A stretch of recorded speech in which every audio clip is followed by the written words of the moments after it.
Kawan, jika di VT sebelumnya saya menyampaikan markup, kewajaran harga, kemahalan harga dalam proses audit yang dianggap sebagai sebuah temuan, itu hanya sebuah potensi kerugian negara yang masih harus dibuktikan selanjutnya dengan pembuktian terkait dengan fiktif, ada fiktif atau enggak, ada ketidaksesuaian atau enggak, ada gratifikasi atau enggak, ada suap atau enggak.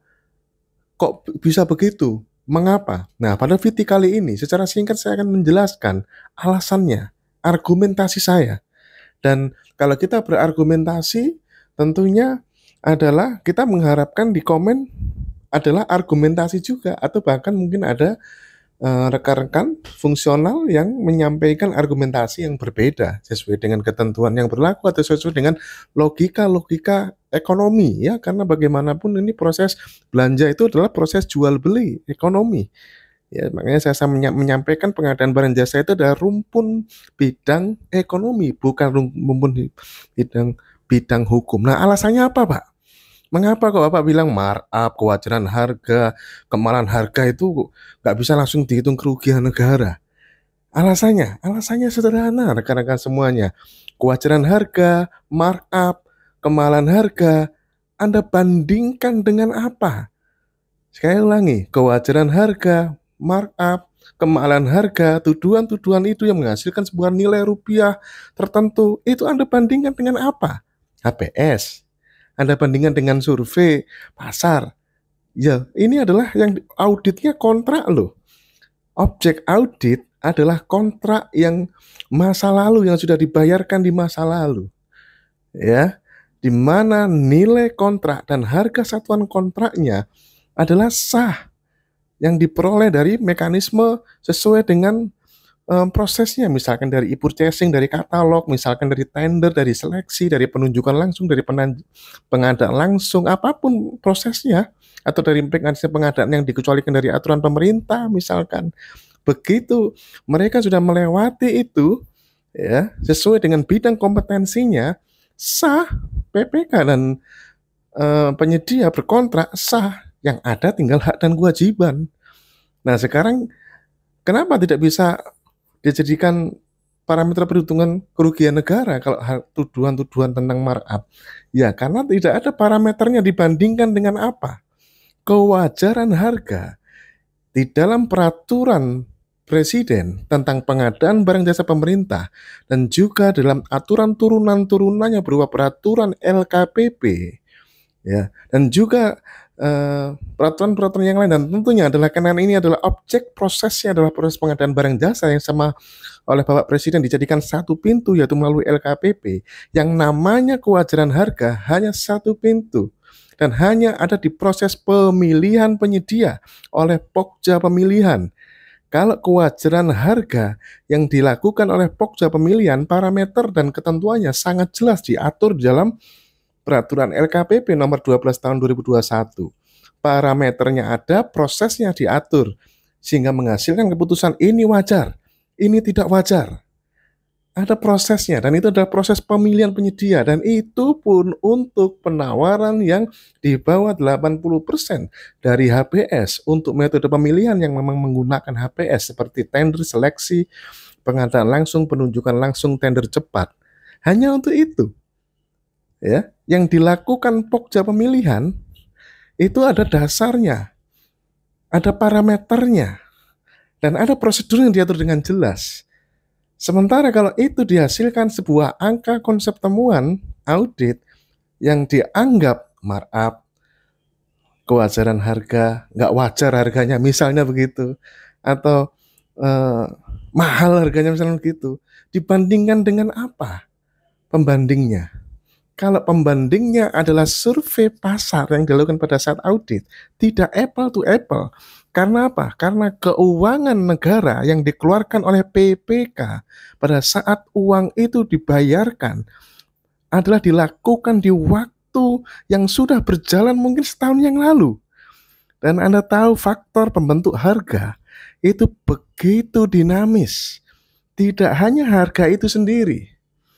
Faktor pembentuk harga sangat dinamis. Tidak serta-merta terus, misalkan seperti yang saya tahu di VT sebelumnya, misalkan Ini laptop mah harganya 10 juta aja, kenapa di sini kontraknya 12 juta, menil mahal ini, gitu misalnya begitu. Dan kita datangnya, audit kan datangnya setahun setelahnya kan, nggak bukan pada saat serah terima kan, ya, di waktu yang berbeda, di lokasi yang mungkin bisa berbeda juga. Begitu banyak variabel yang menentukan harga, sehingga sangat tidak fair jika survei pada saat audit dijadikan sebuah parameter, ini markup, ini wajar, ya, ini wajar nggak wajar, ini mahal nggak mahal, tidak fair karena dasar pengeluaran PPK yang menjadi mendasari PPK melakukan pengeluaran keuangan negara adalah pada saat serah terima di kontrak tersebut, kontrak apapun itu. Benar atau tidak? Waktunya jelas berbeda. Ini beda ceritanya kalau misalnya itu auditnya langsung cespleng, bayar langsung audit. Nah, waktunya sama kan? Ini kan waktunya setahun, bahkan 2 tahun setelahnya. Terus survei, terus dijadikan parameter. Tidak fair. Tidak fair sama sekali. Sehingga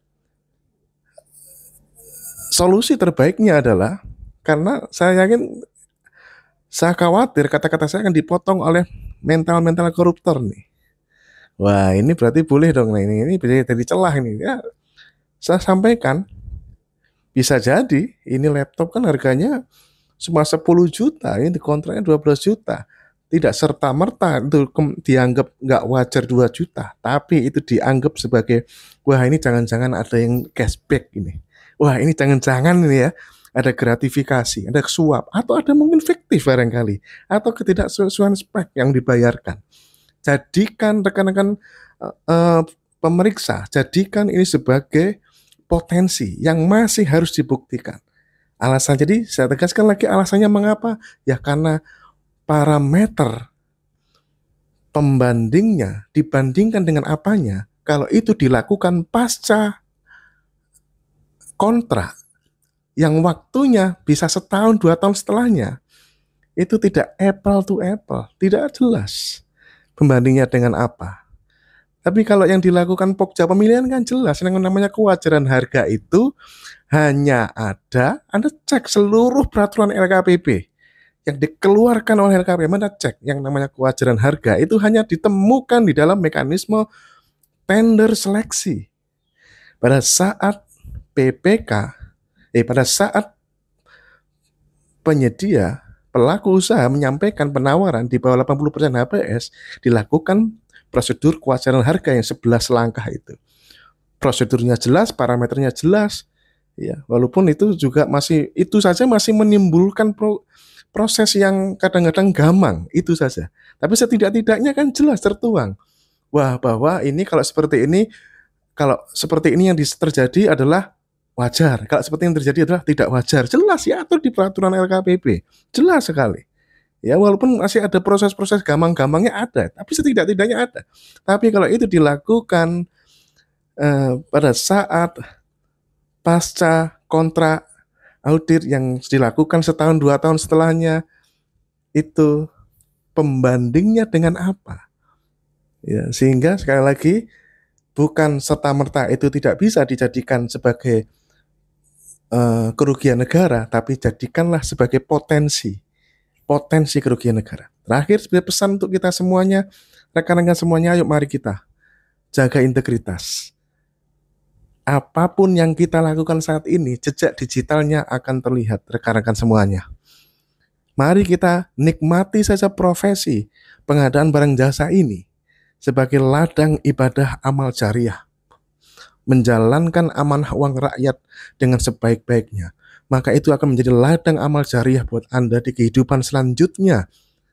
Rekan-rekan semuanya, kita niatkan dengan yang lebih baik, lebih tenang, keluarga di rumah nyenyak tidur.